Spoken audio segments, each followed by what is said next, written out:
आपका आशीर्वाद है। ये सारी एप्लीकेशन आए करेंगे। एप्लीकेशन मेरी बात आप सुन लीजिए साहब। एक एप्लीकेशन 2.5 महीने पहले मैं आपको दिया था और कागज दे दिया था आपको, आप लिख करके SDM साहब को भेज दिए। बताओ भाई, वो बेदखली का मामला साहब आज तक हुआ नहीं। लाल साहब गए थे, ऐसे देख के चले आए थे। एक पाठक जी है कानून को, उनको पैसे की आवश्यकता है, यही समस्या। इसी पाठक जी जरा, पाठक कौन है? पाठक जी कानून वो अपने पाठक है, उनको पैसे की जरूरत है, हम दे नहीं पा रहे हैं। इसी से मैं गया मौके पे सर, उसका उसी में आवास है सर, वो लोग रहते हैं। जितना खाली था मैं खाली करवा दिया। मैं इनसे भी कहा कि सर उसमें बिना मजिस्ट्रेट के मैं नहीं करवा पाऊंगा। नायब साहब भी देख के आ गए। 4 लाख जुर्माना है, वो अभी नहीं ले सके। अब मेरी एक पढ़ने के लिए नकल लिए जो कोर्ट का आदेश था, वो अभी तक लिए दिए नहीं। आपका उससे क्या मतलब है साहब? ऐसा है कि उसमें थोड़ा जमीन हमारी है और रास्ता भी है, लोग उसको कब्जा की है, रास्ता भी नहीं छोड़ रहे। रास्ता भी तो मैं खाली करवा दिया। नहीं साहब, गाँव वाले कचरा देख रहे हैं, नगर पालिका में है, नगर पालिका वाले सर कचरा उठाएंगे, हम लोग रास्ता खुलवाओ। रास्ता आज शाम तक मैं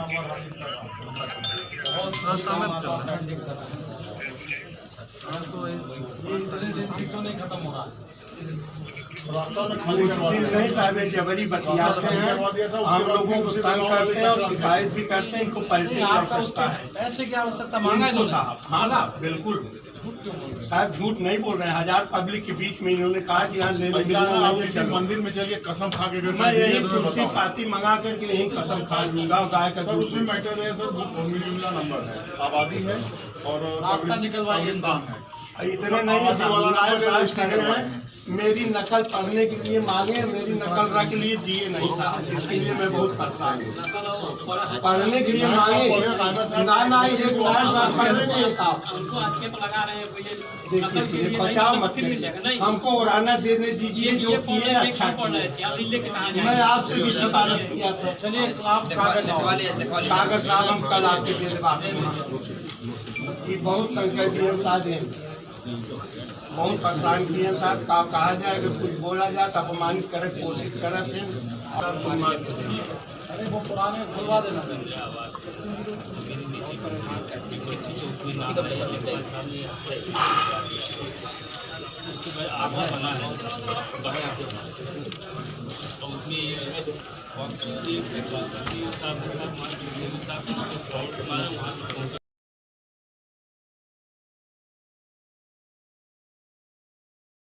सबसे पहले तो मैं आपके न्यूज़ चैनल के सभी लोगों का जो भी आपसे जुड़े हैं अपने नए अस्पताल या प्रतिष्ठान शिफा nursing home and general hospital में स्वागत करना चाहूँगा। जैसा कि आपने कहा कि शिफा नर्सिंग होम जो है मेरे पिताजी ने आज से लगभग 50 साल पहले जौनपुर में शुरू किया था और लगभग 50 वर्षों से वो जनमानस की सेवा भाव से हमेशा काम करते आए हैं। उसके लिए मुझे कुछ कहने की या उसकी ज़रूरत नहीं है, आप सभी लोग उनके से अवगत हैं।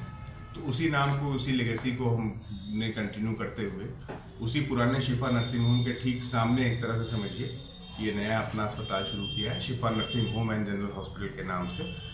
तो जनरल हॉस्पिटल में क्योंकि मैं मेडिसिन का डॉक्टर हूँ तो हमारे पास सांस के मरीज़ हैं, किडनी, शुगर, थायराइड, जो भी इस प्रकार के मरीज़ हैं जनरल हम लोग उनको सारी स्वास्थ्य सेवाएँ प्रदान करते हैं। हमारे पास फुली इक्विप्ड ICU है, नॉन इन्वेसिव वेंटिलेटर है, जो भी इस प्रकार की सुविधाएँ हैं वो हमारे पास उपलब्ध हैं। नर्सिंग होम की सुविधाएं जैसा कि आप अवगत होंगे, दिल्ली में, बॉम्बे में या लखनऊ वगैरह में अभी हो गया है, बड़े शहरों में काफ़ी आपने सुना होगा कि वृद्ध जो लोग हैं घर पे हैं, माता पिता जिनके पास समय नहीं है, किसी भी कारण से नहीं दे पा रहे हैं, कुछ देखभाल की ज़रूरत है, वो रेगुलर बेसिस पे भी हो सकती है, वो कुछ दिनों के लिए भी हो सकती है। तो ऐसे कोई भी वृद्ध लोग हैं जिनको ज़रूरत है तो हमारे पास वो नर्सिंग की सुविधाएँ उपलब्ध हैं ताकि वो आ करके हम उनको वो सुविधाएँ वो टेक केयर कर सकें उनका। उसके लिए कोई ज़रूरी नहीं कि उनका ट्रीटमेंट हमारे पास से चल रहा हो, उनका कोई ट्रीटमेंट चल ही रहा हो तो भी कोई मसला नहीं है, उसको हम सिर्फ नर्सिंग सुविधाओं के हिसाब से उनको प्रदान करते हैं। बाकी जो है सुविधाओं में अभी हमारी स्टार्टिंग में जैसा कि पहले भी था, आप जानते हैं मैं नोबल हॉस्पिटल में बैठा करता था, तो अब वहाँ पे मैं नहीं बैठता हूँ। अब हमने यहाँ पे अपना प्रतिष्ठान शुरू कर लिया है। तो इस अस्पताल में हर सोमवार को सांस की स्पायरोमेट्री जांच होती है जो सांस के मरीजों के लिए सबसे बेहतर जांच मानी जाती है। तो हर सोमवार को जांच निःशुल्क होती है और शुक्रवार को यही जांच हमारे सामने जहां मेरे पिताजी बैठते हैं पुराने नर्सिंग होम में वहां पे होती है। बाकी शुगर की जांच है उसका भी जो है हम सोमवार को निःशुल्क होती है और बीच बीच में हम कैंप्स भी करते रहते हैं जिसमें अन्य जांचों को हम लोग इंक्लूड करते हैं। तो वो जैसा भी होता है प्लान के अकॉर्डिंग हम अपने मरीजों को और जनता को इन्फॉर्म करते हैं और कोशिश हमारी यही है कि जैसा कि पुराने पिछले 50 वर्षों से चला आया है, एक हमारे घर की ये परंपरा रही है कि हम मानव को सेवा भाव से जो भी मदद कर सकते हैं वो करें, बेहतर से बेहतर उसको इलाज दें, कम से कम दाम में इलाज दें और अगर इलाज हम नहीं दे पा रहे हैं, हमारे पास वो सुविधा नहीं है तो कम से कम उसको हम बेहतर राय दें ताकि वो परेशान न हो और उसका उपचार हो सके। तो उसी परंपरा को बढ़ाते हुए हमारी ये कोशिश है कि हम उसी पुराने शिफा नर्सिंग होम की लेगेसी को यहाँ भी कंटिन्यू रखें।